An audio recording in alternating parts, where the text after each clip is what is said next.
Okay, as someone that works at a daycare and these children are from infant on up, now the main children that I teach and care for are like infant through 5 years old. Okay, because once you're like five, kind of going on six, is when you start kindergarten. If you're like a fresh five, four turning five, then you're still in preschool, right? And at some daycares, you can go through daycare through kindergarten, you know what I'm saying? And then once you hit first grade, you got to go to school, right? Anyway, one thing that I have noticed, a few things that I've noticed while working at a daycare is it's like being a teacher at a school, having a classroom full of students, is that all students are totally different. Not one student, not two students are the same. Okay, all students are different. Even if you have a set of siblings or even a set of twins, identical twins even, every single child is different, okay? And the way to be a good teacher or a good caregiver or even a good parent if you're going to have multiple children, just working with children really can prepare you for, parenthood pretty much. And I would say this, that do not treat children better or worse than the other. Okay? But you do, in a sense, may need to treat children differently depending on their personality, depending on their level of sensitivity, depending on just different things. You may have to, like, even just a certain way, like, when a kid reaches a certain age, you treat them differently in a way where you offer more moments of independence versus like an infant or a toddler where you have to help them with a lot of things. And like I said, it's when they say treat children differently, it's not to say treat one better or worse than the other, because that's the thing you don't want to do. But knowing that all children are different and you can develop a personal relationship and bond with each child that you are taking care of, that makes the bond special and unique to you. Like even at the daycare that I work at, like I have nicknames for different children. Like not every single child has a nickname yet because it's something that just comes naturally. It just flows out of me. It's not something that I necessarily forced. It's just, if I'm talking to the child, playing with the child, and then a cute little pet name comes up, that's what I'll use as their nickname, and that's what I'll just continue to call them that just going forward. But I will say that you can develop very close relationships with each child. Like if you're a teacher, if you're a coach, if you're a parent, whatever, you can create those different bonds with them. You're just having a bond with that particular child, right? And also, another thing is that yes, children can sometimes be disobedient. They sometimes can be a little hard-headed and not listen to what you do. You tell them to stop doing something and then they go back and they do it anyway because that's how kids are. Kids are going to do that, right?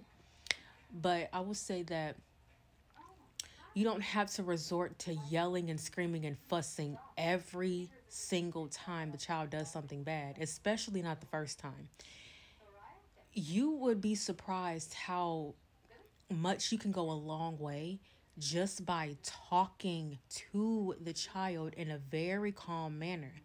Even if the child did something wrong, like they did something so wrong that they needed to be reprimanded for it, they needed to receive consequences. Whether those consequences are going and standing in timeout, or no video games, or no tablet, no iPad, no TV for the rest of the night. You know what I'm saying? Like take something away from them for like the rest, something like that, whatever you have to do. But I was gonna say maybe you can't go outside and play, but kids nowadays they like to stay inside anyway. But anyway, taking something away from the child that they want to use, or maybe it could be like, no junk food tonight, no dessert tonight after dinner because you did something wrong. Definitely consequences need to be held, because how else will the child learn? And I definitely can say that, like, on multiple occasions I've witnessed a child doing something wrong, and Other things that you can do is talk to the child separately away from the rest of the children. Go pull them aside, maybe into another room, or if you're all in one room and you can't leave the room, then go into like a corner of the room where can't no one else hear you. Also, speak softly, speak gentle. Even when you have to, scold them in a way because they did something wrong, you have to, reprimand them for it. Even when you have to do that, you can still do it in a very calm and gentle manner because they are more likely to be receptive to what you're saying and really grasp it, grill it in when you're calm. When you're yelling and screaming at them, they're naturally on defense. They're afraid. They're not really listening to you. But when you talk to them, that's where the conviction feels a little bit stronger because they know, like, I know I'm doing something wrong and I know I could be yelled at, but they're not yelling at me right now. Now I feel even worse for what I did because, like, I'm in like, they know they're in trouble, but they're not afraid while they're in trouble. You know what I'm saying? The thing is, you want to make sure that you care for children with respect and discipline and love, not out of fear. Okay? Now, I will say this, that definitely, like, consequences are necessary.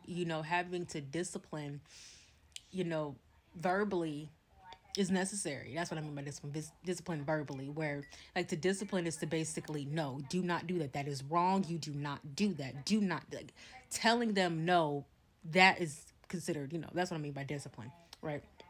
But I will say that, even in the whole gentle parenting, I feel that it's not about being a pushover and being a doormat and letting the kids do whatever they want and walk all over you. No, I feel that gentle parenting is where you parent the child with love, with the respect, with gentleness, with, empathy and compassion. And you are more communicative. You more so talk to the child and explain things to them instead of, you did this because I said so, or just hitting the child when they do something wrong and not really, letting them, like, not really talking about what they did wrong. You know what I'm saying? Or not a, go to your room and get out of my face, or no, sit down, we're going to talk about what just happened.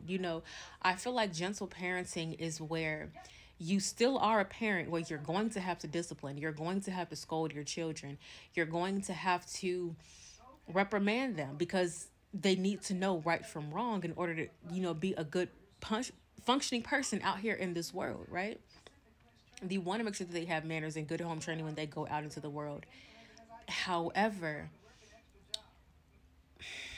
gentle parenting is where you treat them with human decency. Even though they are a child, you treat them with love, nurture, care, respect. And pretty much gentle parenting is how parenting is supposed to be, because we're comparing it to abusive parenting. That's really what it is. It's like we think on the opposite side of the spectrum is gentle parenting, and on the way other side of the spectrum is abusive parenting. No. On one side of the spectrum is abusive parenting. On the way other side of the, perspective of the spectrum is lenient parenting. Parents that just don't give a crap. They just let the child walk all over. The child runs the house. Right in the middle, where in that middle part is the gentle parenting, is where you meet it in the middle. Because you're not too lenient and you're not abusive.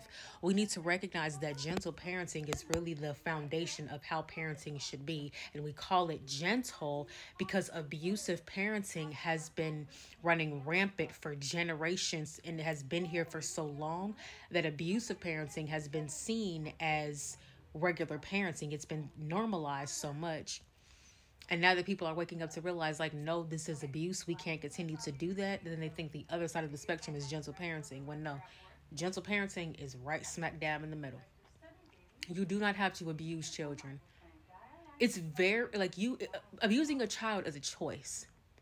And it's not that difficult to not abuse a child. It's very easy to not abuse a child. People are just abusive and they choose to abuse children because they are sick. They are adults and they are consciously aware of what they're doing, and they are sick if they abuse children.